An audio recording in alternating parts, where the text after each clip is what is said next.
삶과 추억 W 지난주에 이어 보산 최경도 원로교무님과 이야기 나누고 있습니다.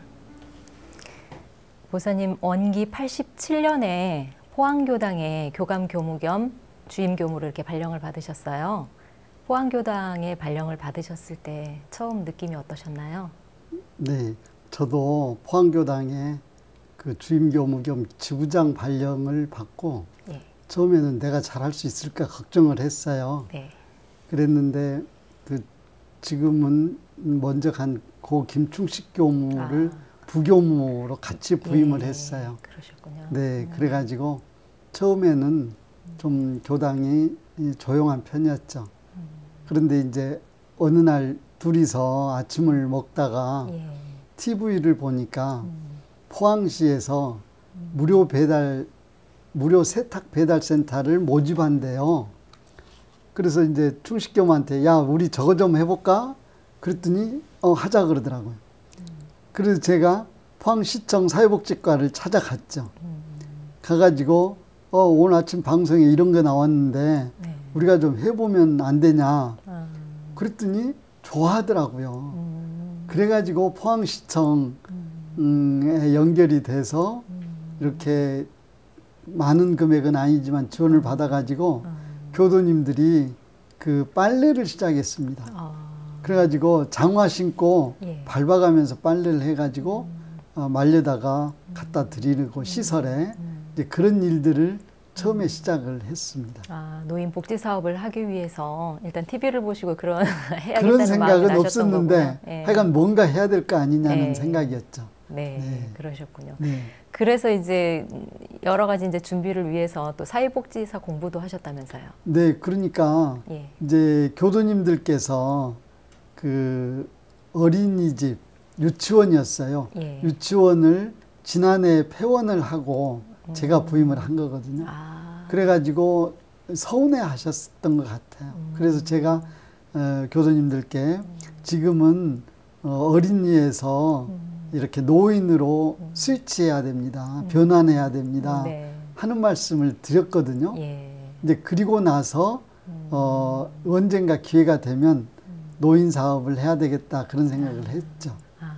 그러다가 이제 중앙총무부에 와가지고 총무부장실에 갔어요. 저를 소록도에 보낸 총무부장이었거든요. 그래서 가서 이제 내년부터라도 우리가 뭔가 사회복지 사업을 할 거니까 사회복지 자격 있는 교무를 좀 보내달라 그런 얘기를 했는데 마치 공익부장이 거길 들어왔어요. 그러면서 아니 뭘 내년에 하냐고 지금 하시라고 그러니까 뭘 어떻게 하냐 그랬더니 지금 신청 기간이라는 거예요. 그래서 포항 와가지고 알아보고 저 서류를 뭐 한 보름 만에 내야 돼요. 그래서 그 사회복지법인 삼동해 쪽에 군산 보은의 우리 화산 원장님 도움을 많이 받았죠. 거기에 연락했더니 이렇게 전에 제출한 서류를 그대로 주시는 거예요. 그래서 이름하고 주소만 바꿔가지고 냈어요. 그랬더니 됐어요. 사업 승인이.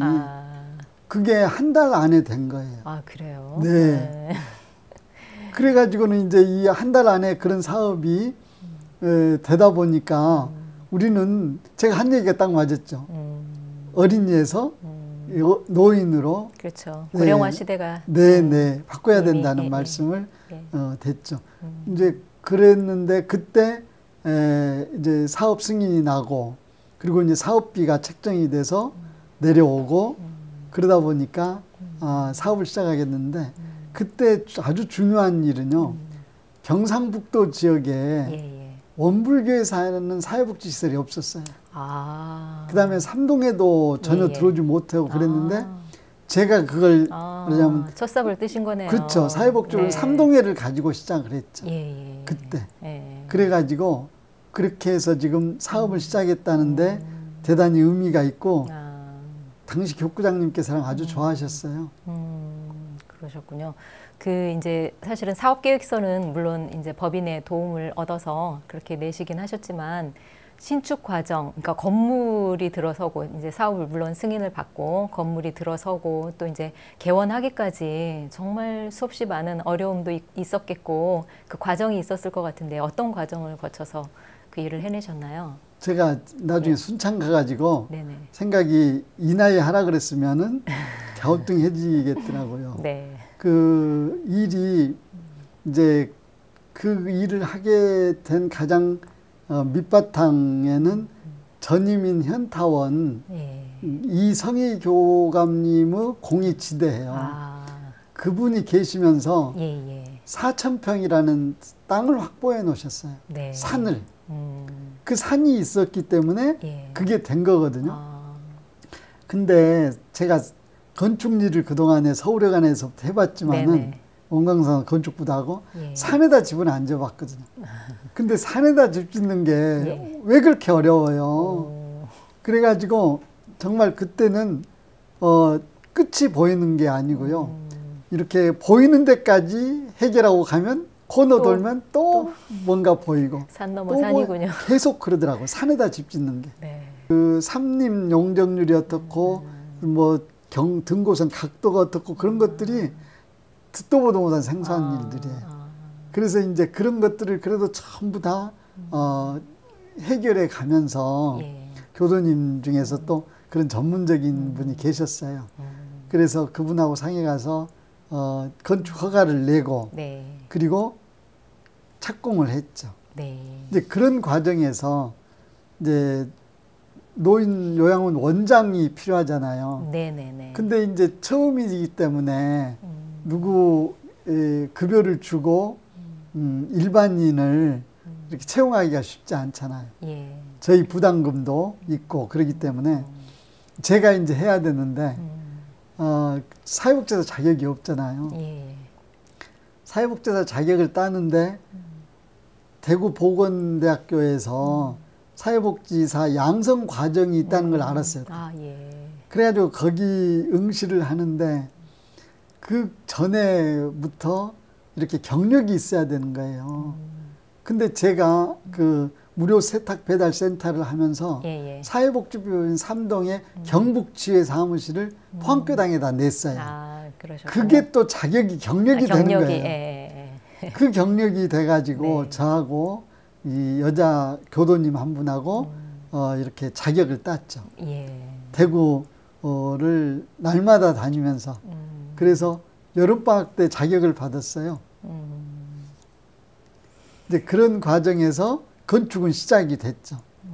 그 건축 입찰하는 과정, 뭐 이제 건축회사 결정하는 과정 등등 하여간 아까 말씀드린 것처럼 한 곱이 넘으면 다음 곱이 계속해서 그 공사가 1년 정도 걸려서 이렇게 네. 됐습니다.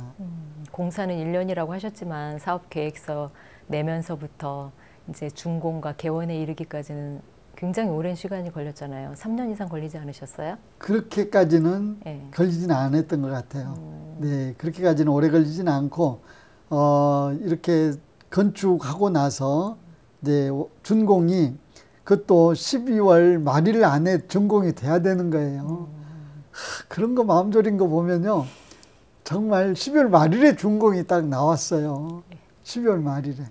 그래가지고 그 다음에 이제 허가 내고 1월 달부터 교도님 3분 출근해가지고 이제 준비하고 직원들 네. 채용하고 네. 그리고 나서 이제 3월 달에 이렇게 노인 어르신들을 이렇게 입원하기 시작했죠.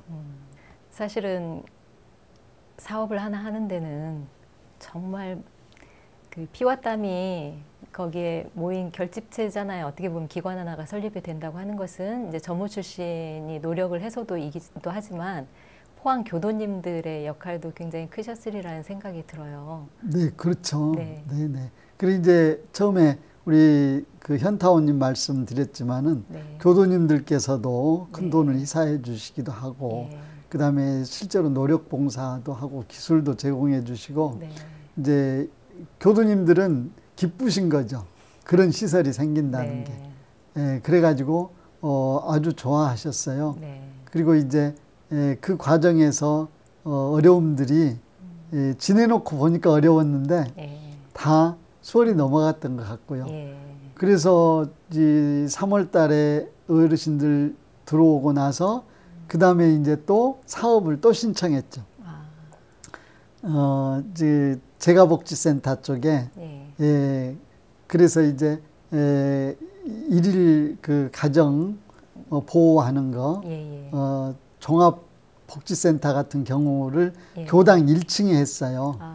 네, 교당 1층에. 그러니까 교당 1층에 어린이집, 유치원이 있었는데 그 공간이 비어 있었거든요.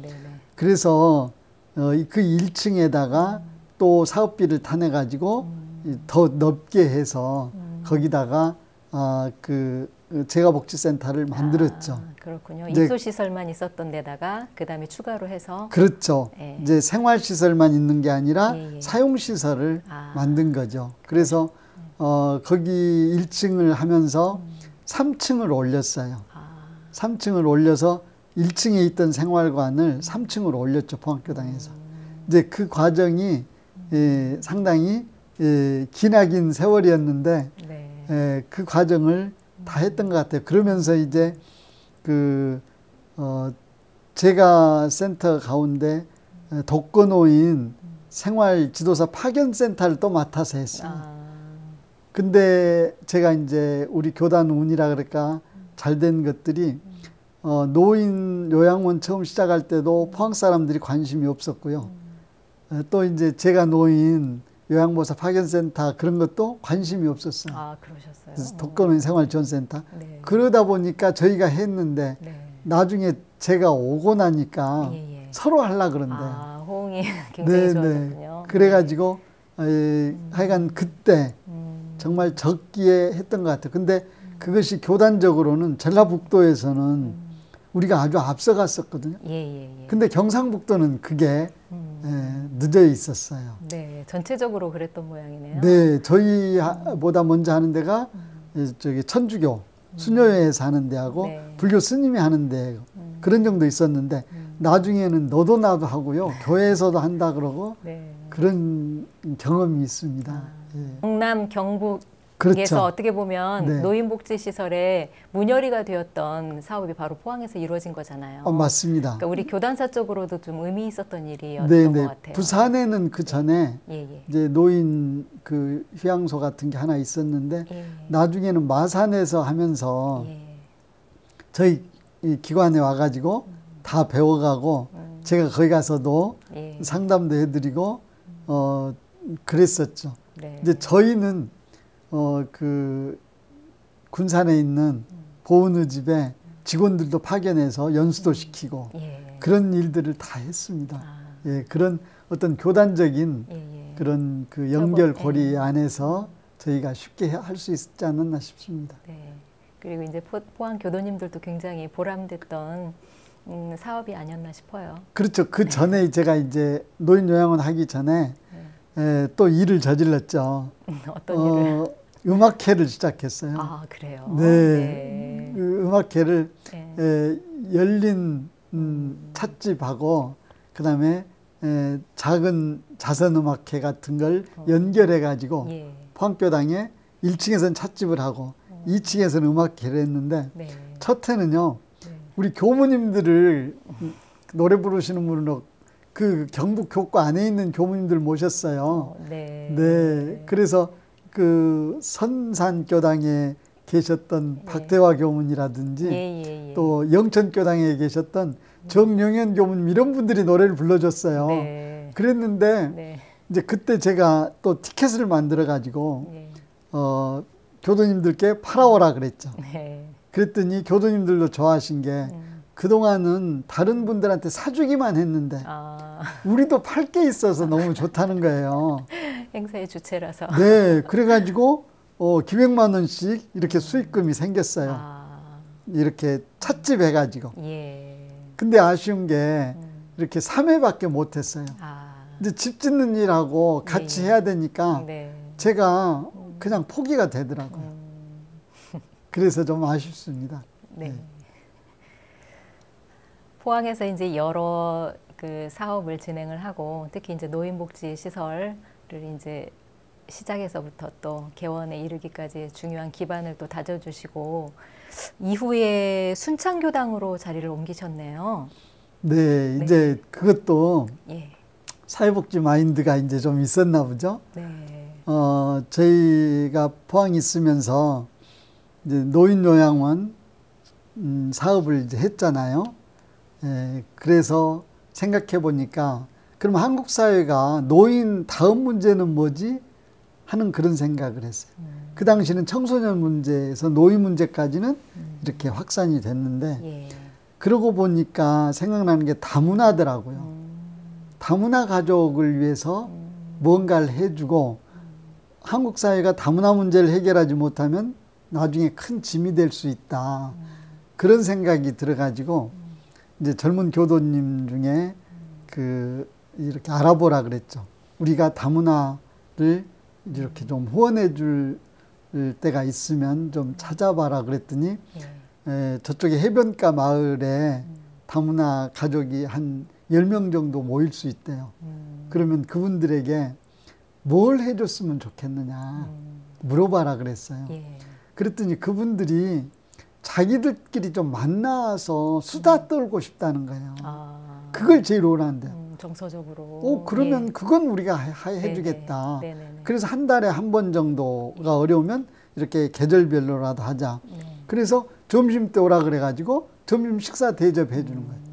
그러면 자기들끼리 그렇게 이 얘기하고 놀더라고요. 그래서 나중에는 이제 뭐 도예 체험도 하고 또 이제 가까운 계곡에도 이제 놀러도 가게 하고 이제 그런 일들을 했어요. 네. 그랬는데 이제 제가 6년이 지나고 7년, 1년 연장해서 있었거든요. 네네네. 이제 그 노인요양원 증축하는 문제 때문에. 예. 그랬는데 인사이동 할 무렵에 순창교당에 다문화센터를 해야 되는데 거기에 갈 사람을 모집하는 거예요. 예. 응모가 떴어요. 예, 인사 공모제로. 네, 인사 공모. 그래서 거기 신청을 했죠. 아, 그러셨군요. 네, 거기 그러니까 신청을. 지원해서 가신 거네요. 네. 네. 거기 신청을 했더니 제가 당첨이 또 됐어요. 그래가지고 순창을 가게 됐죠. 순창교당에서는 다문화 그 센터를 운영하면서 교화를 하신 건가요? 아니에요. 그것도 또 인연이 네네. 있나 봐요. 이제 순창교당은 예. 정말 제가 생각에 네. 바다에 가서 살려면 통영에 가서 살고 산에 가서 살려면 순창 가서 살면 좋겠다 할 정도로 정이 들었어요. 순창은. 그래요. 이제 그렇게 교도님들도 좋고 이제 일단은 공모가 떴어요. 다문화센터 운영할 사람을. 예. 그래서 이제 전주교구에 있는 법인 가지고 들어갔죠. 네. 그랬는데 처음에는 교회 쪽에서 이렇게 수탁을 받았어요. 근데 2년 지나고 나서 재수탁을 받는 과정에서 저희들한테 왔어요. 그랬군요. 네. 이제 그러기 전에 그 전임 교무님께서 다문화를 하려고 준비를 만반의 준비를 하셨어요. 네네. 순창 지역의 다문화 활동에 참가하셔가지고 같이 하고 그 멤버들이 몇 명이 있었어요. 젊은 이렇게 부인들이 교도는 아니고 근데 그분들이 이제 교하기 위해서도 하셨던 것 같아요. 근데 그분들을 기반으로 해가지고 이제 사업계획서는 또 그 전주의 청소년 문화의집에 있는 교무님이 만들어줘가지고 그대로 했더니 그건 아주 잘 돼 있었거든요. 그래가지고 제가 이제 순창에서 3년을 근무하고 나오던 해였어요. 그래서 고민이 됐죠. 이걸 수탁을 했으니까 이걸 계속 해야 된다. 근데 마지막 이제 제가 한 6년 남았거든요. 정년. 네, 정년 6년이 남았어서 떠나자 그래가지고 이제 다른 분이 인사 발령을 받고 저는 이렇게 오픈해주고 떠났습니다. 그리고 나서는 인사이동하고 나서 1년 동안 비상근 센터장을 했어요. 그러셨군요. 네. 끈은 계속 이어졌었네요. 네.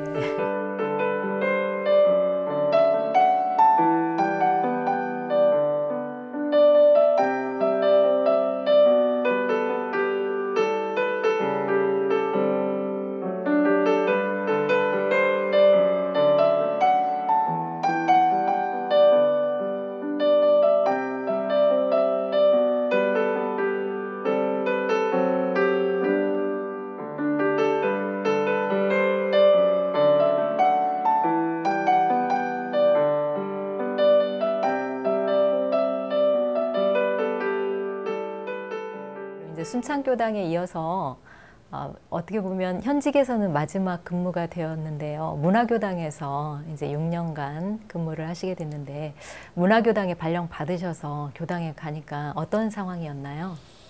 제가 문학교당 가서는요, 예. 고향에 온 것 같고, 예.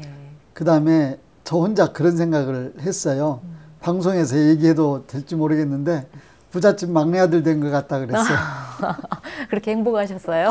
아니, 경제적으로, 예. 경제적으로 부담이 없고, 예. 전임 교무님께서 이렇게 상당한 교화기금을 네. 해주시고 가셨어요. 그러셨군요. 네. 그래가지고, 이제 그 교화기금하고 본공회에서 또 주관이 돼가지고 교당 옆집이 주차장 옆집이 나오니까 또 이제 그걸 구입을 해서 동행관이라고 만들기도 하고 예.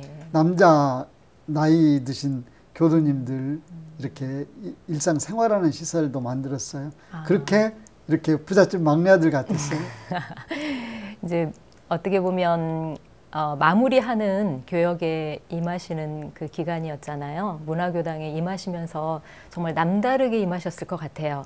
그러니까 교화에 어디에 초점을 두시고 교화를 하셨는지 좀 소개를 좀 해주시죠. 그러니까 이제 제 나름대로 예. 문학교당 가가지고 그 다른 부담이 없잖아요. 네. 그래서 마음속으로 생각하는 게 원불교 스탠다드를 만들었으면 좋겠다. 원불교 표준 교당이라는 게 어떤 거냐 예. 하는 그런 생각을 했어요. 네. 예. 그래서 원불교 스탠다드 이제 그런 생각에서 출발을 했고요. 그리고 나서 이제 저 혼자 정리한 게 마음 공부하고 교화단하고 법의 향상 세 가지 타이틀을 제가 정리를 했죠. 네. 네. 마음 공부, 교화단, 법의, 결국은 법의 향상으로 나와야 된다 하는 이제 그런 생각을 하고 정말 마무리하면서 이게 앞으로 교화를 어떻게 해야 될 거냐 하는 그 의문은 머릿속에 항시 있었어요. 네. 그 문화교당에 근무하시면서 수요 마음공부대학이라고 운영을 하셨잖아요. 네. 그 운영은 어떻게 하시게 된 거예요? 그러니까 이제 네. 교당이 예, 예. 제가 정리한 것처럼 네. 마음공부 교화단 예, 예. 그로 인해서 법의 향상인데 예. 그럼 이제 마음 공부를 해야 되겠더라고요. 예, 예, 예. 그래서 그러면 어떻게 할 거냐 예. 하는 생각인데 제가 그동안에 교역에 임해오면서 좀 이것도 좀 독특한 것이라고 생각되는데 날짜를 잡아서 기도하는 일을 별로 안 했어요.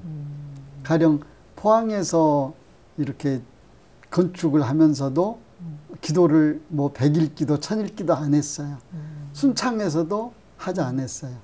네, 순창에서도 어린이들 뭐 마음 공부도 하고 이제 그런 등등 행사를 많이 했거든요. 그랬는데 그러면서 100일 기도를 100일 공부로 바꾸자는 생각이 있었어요. 그래서 그럼 100일 공부를 하자. 그러고 보니까 대학생들이 100일 공부를 하더라고요. 3월 달에 개학해서 6월 중순에 학기. 네, 한 학기 동안이 네. 100일 정도예요. 9월 달에 개학해서 그래서 봄, 가을로 우리도 이렇게 100일 공부를 하는 생각을 하고 마음 공부 대학을 하자. 그런 생각을 하고 이제 마음 공부를 해야 되니까요. 마음 공부 대학을 시작했습니다. 그래서 처음에는 이렇게 봄 학기, 가을 학기, 1학기, 2학기를 정전 공부를 했죠.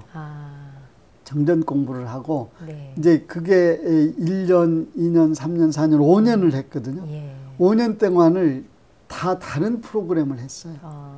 네. 학기별로요? 그렇죠. 그러면서 제 나름대로 마음 공부에 대해서 이렇게 교재를 만들었습니다. 마음 공부 교재를 만들고 마음 공부에 대해서 원불교적인 접근을 해가보자. 그래서 이제 뭐 명상에 관한 것도 해보고요. 예. 실제로 마음 공부 방법에 관한 것, 또 마음 공부 프로그램에 관한 것 등등을 그렇게 10학기를 한 거예요. 10학기를 하는 과정에서 마음 공부는 제가 정립이 됐어요. 그 최경도식 마음 공부는 근데 이제 그게 제가 생각하는 건 우리 정전대종경 법어를 떠나지 않고 정리했어요. 그 안에서 정리를 하면서 마음공부대학을 했는데 끝까지 함께 해준 교도가 3사람이 있어요. 네, 그러니까 꾸준히. 네, 처음부터 끝까지. 대단하시네요. 네, 처음에는 뭐 한 30명씩 모였죠. 예. 근데 이제 뭐 개인 사정도 있고 또 제가 하는 것이 좀 서툴러서도 그렇고 한데 마지막까지 해준 분들에게 감사를 드리죠. 예.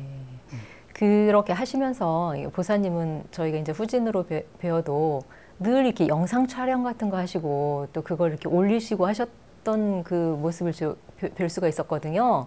근데 그 문화교당에서도 그 역할을 하셨던 것 같아요. 교화에 어떻게 활용하셨어요? 네네. 그 이제 제가 그 좀 역사를 거슬러 올라가면요. 부평교당이 있을 때 시작을 했어요. 아, 그러셨어요? 네. 그때 그 IMF가 오고 그랬는데 그때 사회 분위기가 그 뭡니까 광고에 그 할머니가 시장에서 디지털 하니까 돼지털 하던 때가 있었어요. 그때가 이제 IMF 왔을 때 그때거든요. 그때가 제가 보니까 딱 20년 됐어요.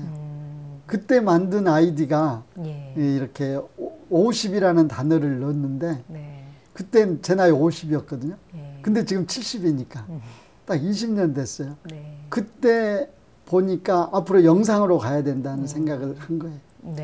그래가지고 그때까지는 그 사진 찍고 어쩌고 그러지도 않았는데 캠코더를 사가지고 찍었죠. 그때마다 카페를 만들었어요. 저기 부평, 포항, 보은의 집, 뭐 순창. 재밌는 건요.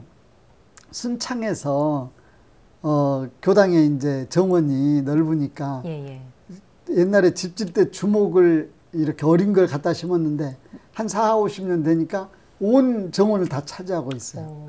이걸 없애야지 교당이 헌해지고 뭐 저 꽃도 좀 심고 그러겠는데 그래서 뭐 저기 조경하시는 분이나 군청에 얘기해도 안 사간다는 거예요. 군청도 갖다 주면 몰라도 그랬는데 제가 그걸 사진을 찍어서요. 순창교당 카페에다 주목 팝니다 하고 올렸거든요. 아니 그랬더니 창원분이 와서 사갔어요. 아이고. 그래서 그 말하자면 그 마인드가 있죠. 저는 그 디지털 마인드라 그럴까 영상 마인드가 있어요. 그래서 문화교당 와가지고는 대학전이라는 거 모든 건 다 찍었죠. 그리고는 교당 30주년 행사하면서 대학전에 아주 캠코더를 설치를 했어요. 그래가지고 다 찍어가지고 올리고 거의 찍어서 공개하고요. 일반인들도 좀 더 쉽게 접근할 수 있는 방법을 좀 시도해 보셨다는 생각이 들어요. 그러니까 이제 법회 보시고 그걸 이제 영상으로 올리면 또 못 오신 분들도 이렇게 보실 수가 있게 되잖아요. 저는 개방적이어가지고 그 근무하시는 분이라든지 다른 일 때문에 법회에 못 오셨는데 그 영상을 보고 잘 보고 갑니다 하면 제가 출석으로 인정해 드렸어요. 네, 앞으로는 그렇게 가야 되지 않느냐 하는 그런 생각까지 했습니다. 그 밖에도 이제 소개해 주시고 싶은 그곳에서의 교화 상황 그리고 교화 활동에 대한 이야기 좀 해주시죠. 네, 제가 교도님들께 가장 잘 쓰는 단어가 있어요. 알아서 하시라고. 네, 알아서 하시라 그러거든요. 그래가지고 나중에는 교도님들이 제가 뭐 물어보면 교우님 알아서 하세요. 그렇게 됐는데 그게 자력양성이잖아요. 알아서 하는 게. 이제 그런 가운데도 가장 강조했던 것들이 교화단이에요. 제가 생각하는 교화단은 단원마다 단장되는 교화단이거든요. 그 교화단 노래에 단원마다 단장돼 다시 9씩 그러잖아요. 그렇죠. 가가지고 제가 교도님 9명을 골라요. 그분이 교무단 단원이죠. 이분들이 단장이 다시 돼요. 그래서 다른 분들을 기존 단원들을 거기다 붙여줬어요. 이제 그런 방식으로 했거든요. 그러다 보니까 교화단 이름도요. 무슨 성불단, 재중단 그게 아니라 1단, 2단 하다가 11단에서 19단, 111단에서 199단 그렇게 나가요. 그래서 교화는 교화단으로 하는데 단원마다 단장돼 다시 9씩이다. 그리고 교화에서 가장 핵심은 교화단이 훈련하는 방법인데 가장 쉽고 빠른 방법인데 훈련의 가장 쉽고 빠른 건 내가 가르치는 거다. 가르치는 것이 가장 잘 배우는 것이기 때문에 어떻게 가르치느냐. 단장에게서 배운 대로 그대로 단원들에게 가르쳐라. 그리고 모르겠으면 단장한테 물어봐 갖고 단원들을 가르치는 게 가장 자기가 훈련받고 공부하는 빠른 길이고 저는 심지어는 나 단장 하겠습니다 그러면은 연원 달아오라 그래요. 그래서 한 명만 달아와도 단장 하겠다면 둘이 단원 교화단 하라 그러거든요. 그러면 둘일 때가 제일 교화단 하기 쉽잖아요. 딱 둘이만 만나면 되니까. 네.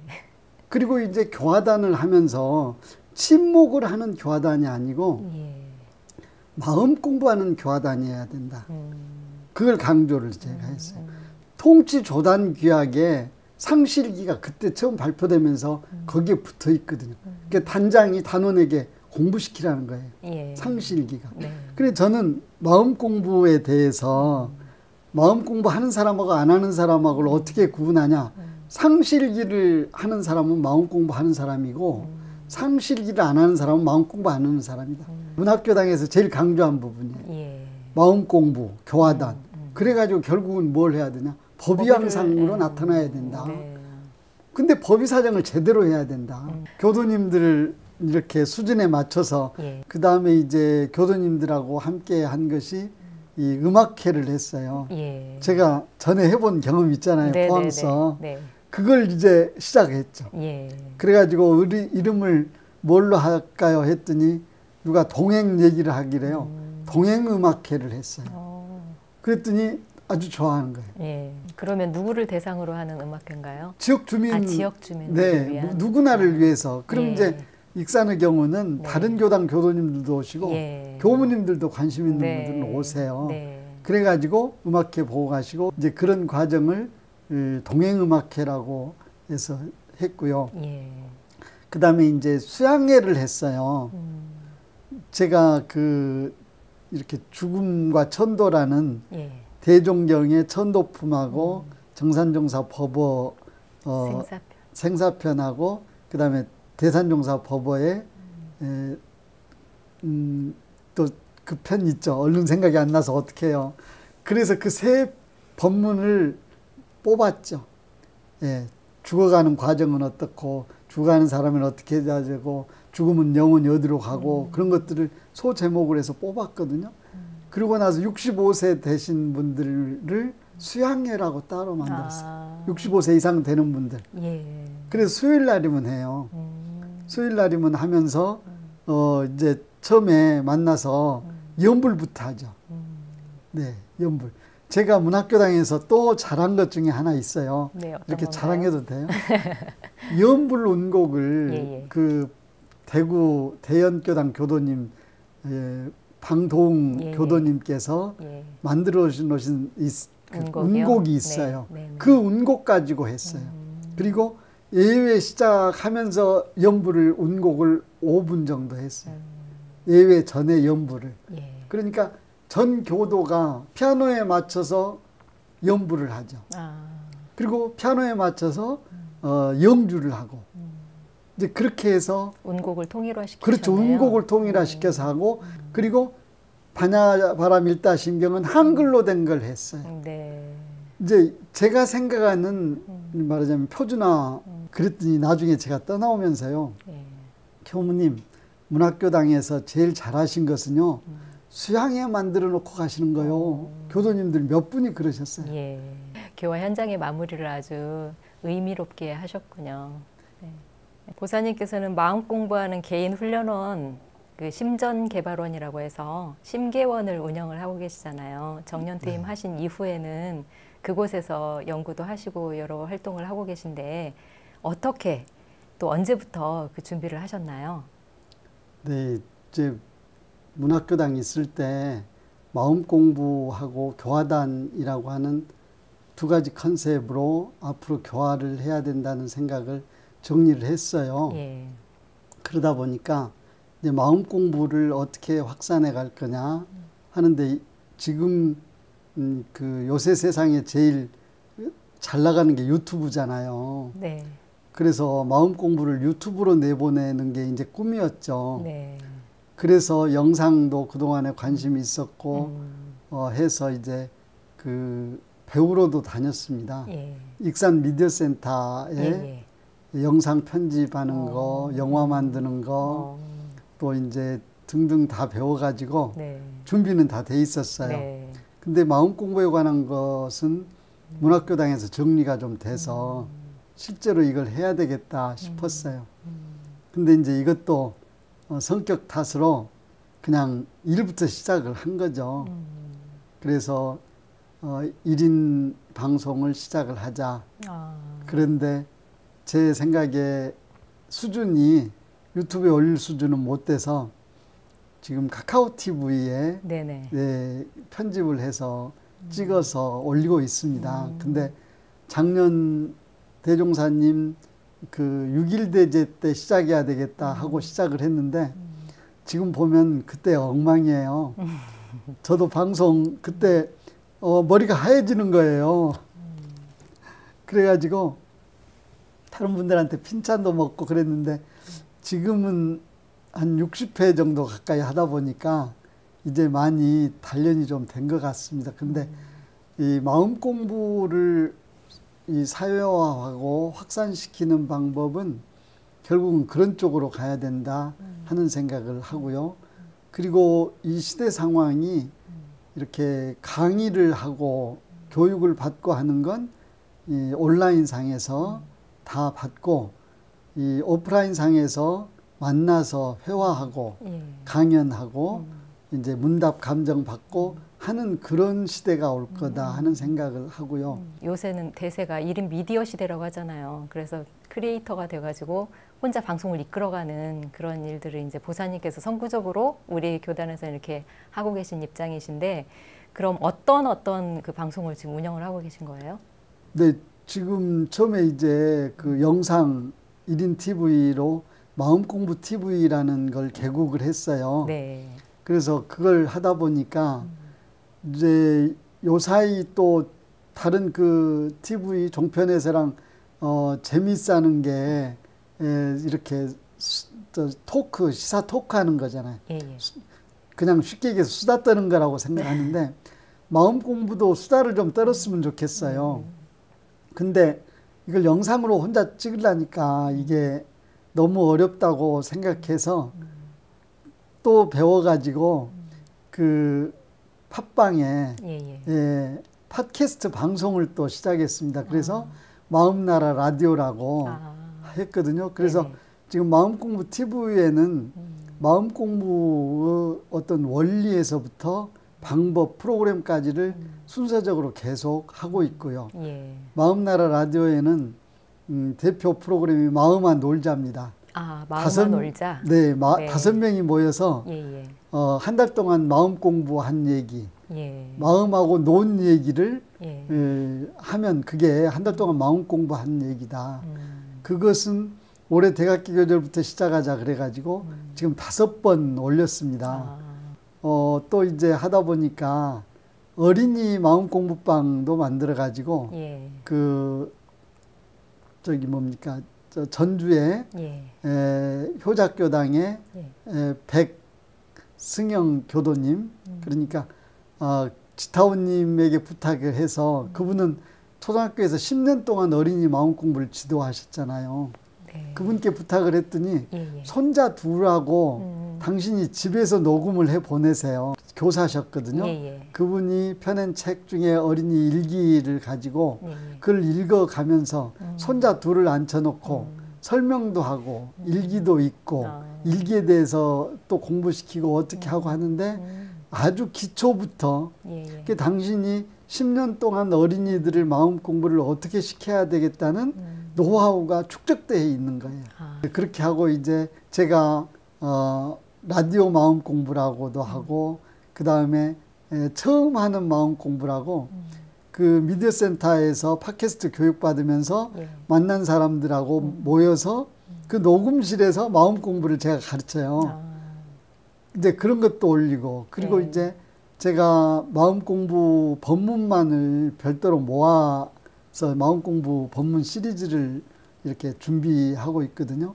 그 법문을 낭송하는 그걸 또 올려가지고 예. 지금 5곡지를 올려요. 아, 그럼 이제 올해 시작을 해서 지금 꾸준히 진행을 하고 계신 거죠? 마음공부 TV는 작년에 시작했고 아, 그러셨어요? 마음나라 라디오는 올해 네. 시작했어요. 아, 라디오는? 네. 네. 이제 그런 과정에서 심계원은 그 이제 농촌에 나무가 우거진 가정집이거든요. 예. 그래서 거기 오면은 마음 공부 프로그램 1시간짜리가 있어요. 네. 제가 강의는 가서 인터넷에서 들으시든지 스마트폰으로 듣고 오시고 예. 오셔가지고는 그 프로그램 하면 되는데 10분짜리를 한 4곡지 정도를 하면서 한 1시간짜리 프로그램을 하는데 오면은요 풀부터 매야 됩니다. 풀부터 매야 되는데 밭이 보이지 않잖아요. 예. 그러니까 텃밭에 와서 해봐라. 텃밭에서 그래서 처음에 오면 풀부터 뽑으면서 혼자 하는 거죠. 네, 혼자 생각하고 그 다음에 앉아서 이렇게 명상도 좀 하고 그 다음에 행선도 좀 하고 그리고 이제 나중에 차 마시면서 이제 이렇게 대화하는 거죠. 그런 프로그램을 지금 심계원에서 운영을 하고 있어요. 교도 아닌 분만 일반인 대상으로요? 네, 해서 네. 9명을 골라서 내가 내 말하자면 새로운 단원을 만들겠다. 그래서 그 9명이 나가서 마음 공부를 확산시켜라. 심전 개발원을 운영하는데 제가 거기다가 예쁜 이름을 붙였어요. 뭐라고 붙이셨어요? 마공 아지트라고. 마공이요? 예. 아, 무슨 줄임말 같은데요? 제가 마공을 마음 네. 공부를 마공이라 그러거든요. 그 이제 문학교당 있을 때부터 마음 공부하자 그러면 교도님들 중에요. 아이고, 학교 다니면서도 공부하면 그냥 싫었는데 또 공부하라 그러세요. 고민하다가요. 아, 그럼 마공합시다. 그랬어요. 그래서 이제 거기를 제가 마공 아지트라고 마공 아지트라고 하고 거기 와서 실제로 마음 공부할 수 있게 하고 이제 1인 이렇게 방송을 할 수 있도록 하는 준비를 거기서 하면서 잘 지내고 있습니다. 보사님께서 전무 출신의 길을 걸어오시면서 특별히 또 마음에 새기고 계신 법문이 있으시면 소개를 좀 해주시죠. 네, 제가 젊었을 때는 예. 제 자신, 제 성격을 아니까 그 인도품 34장에 있는 처세유익이, 강강시, 화기, 발언상용률, 임사당여치, 급지상사완, 안시불망이 하는 그 법문인데 아마 교도님들도 다 아실 것 같아요. 그래서 이제 그런 법문을 마음에 담고 살다가 나이 먹으면서 좀 바뀐 것 같아요. 정산종사님 법문 중에 그 낙원에 관한 법문이 있으세요. 평소에 이제 광대무량한 낙원이 저희 이제 정전에 처음 부분에 있잖아요. 개교동계에 있어서 광대무량한 낙원을 해석을 하기를 저는 광대무량한 낙원은 지금 우리가 살고 있는 이 지구가 낙원이다 하는 생각을 하고 있고요. 거기에다가 광대무량을 붙이면 이건 성품을 얘기한다. 예. 그 생각을 평소 하거든요. 그러니까 이렇게 우리가 살고 있는 게 지금 낙원이다. 너무 정말 좋은 낙원인데 사람들은 그걸 모르고 살고 있고 그리고 거기서 광대무량한 낙원으로 인도하려는 건 이제 성품을 이렇게 저희가 발견을 해서 그걸 수용하면 되는데 이 성품을 우리가 떠나지 않는다는 분리자성하는 공부가 있잖아요.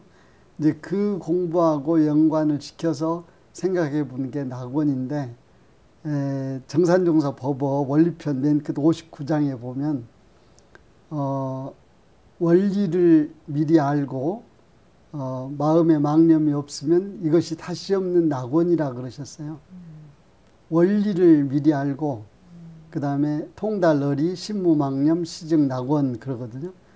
그러니까 처지에 편안하면 몸에 욕됨이 없고 마음에 망념이 없으면 항시 한가하리라 그러셨거든요. 보사님께서 전무 출신의 길을 걸어오시면서 수없이 많은 경험을 통해서 또 굳건히 이제 내생의 서원도 세우셨을 것 같은데요. 앞으로 이제 물론 정년 퇴임은 하셨지만 앞으로의 이제 생활에 다짐이나 계획이 있으신가요? 네, 저희가 지금 첫 번째 네. 그 바람이 있다면 이제 1인 이 방송을 시작을 했는데 누군가 함께 할 사람을 간절히 지금 기다리고 있죠. 네. 네, 재능 기부해서 예. 함께 할 사람. 그래서 적어도 이제 마음 공부에 대해서 본인이 좀 이해가 있어야 되겠죠. 예. 자녀 중에도 교무가 있잖아요. 네. 근데 교무는 본인의 길을 마이웨이를 가겠다 그러고 이쪽에는 관심이 없는 것 같아요. 근데 이제 처음에 그 교무를 한다 그럴 때 이렇게 초등학교 때 그 남매를 앉혀놓고 4학년, 6학년 때인가 제가 너희들은 앞으로 교무를 했으면 좋겠다. 네. 그 얘기를 했어요. 예.